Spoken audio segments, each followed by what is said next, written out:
Hello crafters, this is Mary Prasad. Visit me at artbymdp.blogspot.com. In this tutorial, I'll show you how to achieve the look of water using creative medium and recycled plastic. For this tutorial, you'll need the following supplies listed on the screen.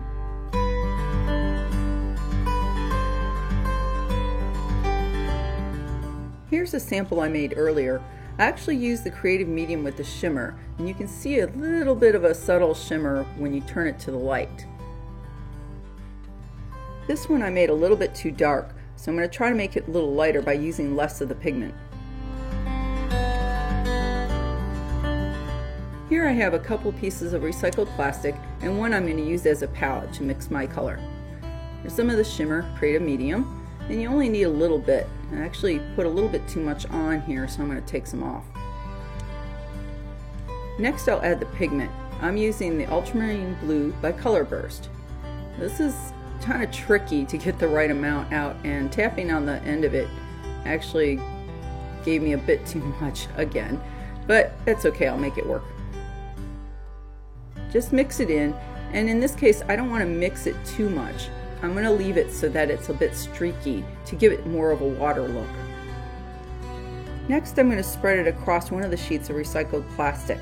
Now you can leave it just going straight across, or you can give it a little bit more of a pattern, which I'm going to do here by going up and down with the knife.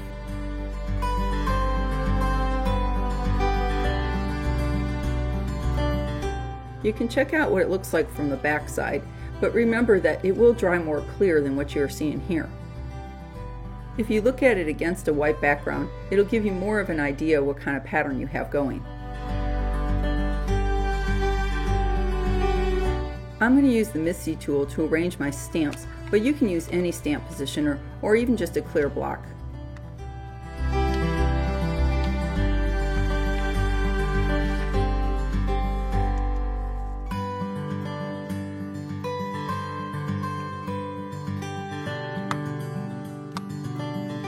The stamps that I'm using is Fantastic Friends by Lawn Fawn.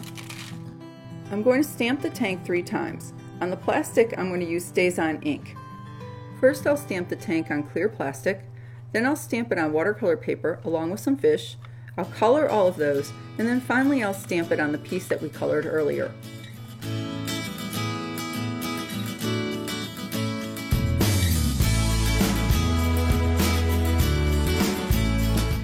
For the watercolor paper, I'm going to use VersaFine ink. You may want to heat set this so that it won't smear when you're coloring it.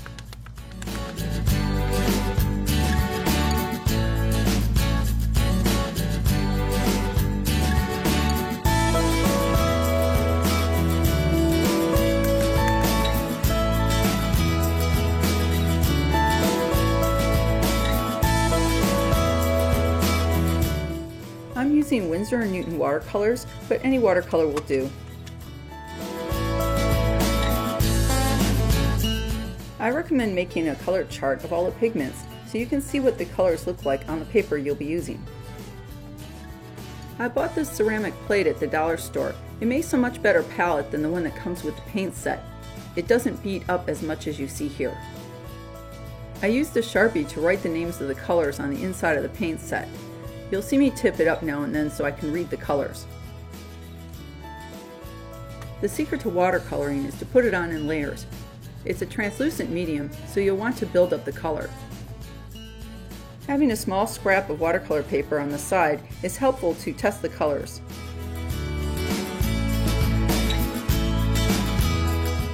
You may want to periodically check the colors through the water that you've created.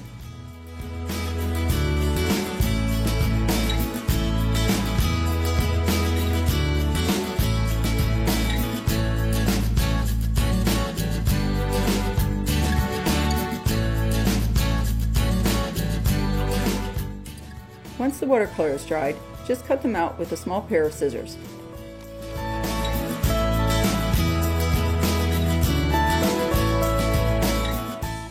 When cutting around small objects, it helps to move the paper instead of just the scissors.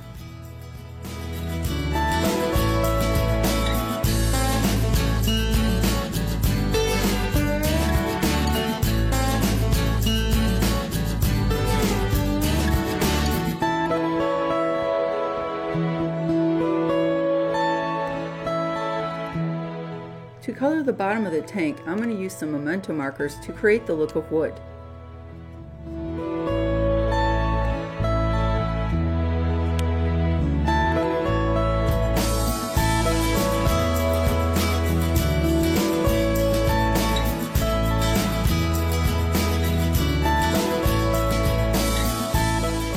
As a finishing touch, I'm going to go around all the pieces with a black Memento marker from the back side. This creates a nice clean edge. I also use the marker to draw in a little bit more of the doorway on the sandcastle. I use the fine tip on the marker to go over any spots that may not have stamped as well or got lighter during coloring. Now that the creative medium is dried, I'm going to stamp the aquarium on in StazOn ink.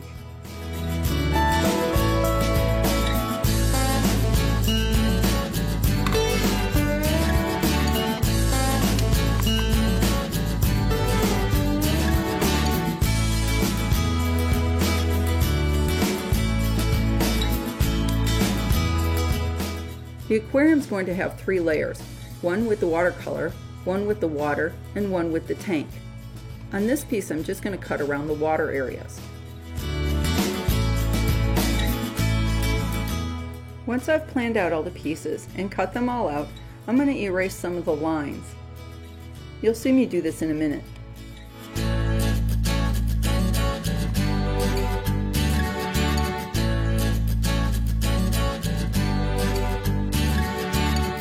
Check out the cool shimmer you get when you look at it in the light. I thought this Under the Sea paper pad by Doodlebug Design Incorporated would make the perfect backdrop for my aquarium. I'm also using some aqua-colored cardstocks. I'll use one of the stitched rectangles to make a frame for my aquarium. To make a mat for this, I'm just going to make a couple tick marks and cut it on my paper cutter. To erase the unwanted lines, I'm going to use some alcohol and a Q-tip.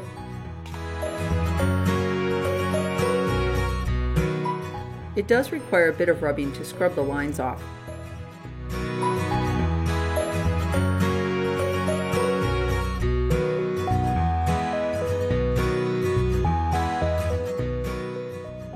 Don't worry if you rub a little bit too much off. You can always fix it later with a Sharpie or other alcohol marker. Remember to erase the sand lines where any objects may overlap. Also erase the sand completely from the front piece of the aquarium. I'll fix a couple lines with the Sharpie. Here I have affixed all the pieces to the aquarium, except I didn't put glue behind all the areas so that they could float up and give them a little bit more dimension. To affix the aquarium pieces together, I'm using this clear mounting tape by Scotch. I have already put a small piece here. You can hardly see it from the front.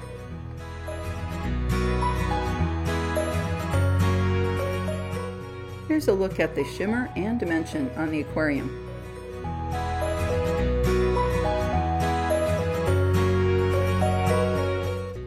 To stamp the sentiment, I'm going to use VersaFine ink. You might notice the purple water paper in the background. I decided not to use this. The flip side of the bubbles had these really cute fish, so I decided to use that pattern instead. I attached the aquarium and sentiment with dimensional tape, and then I added some enamel dots to finish off the card. And here's a final look at the card.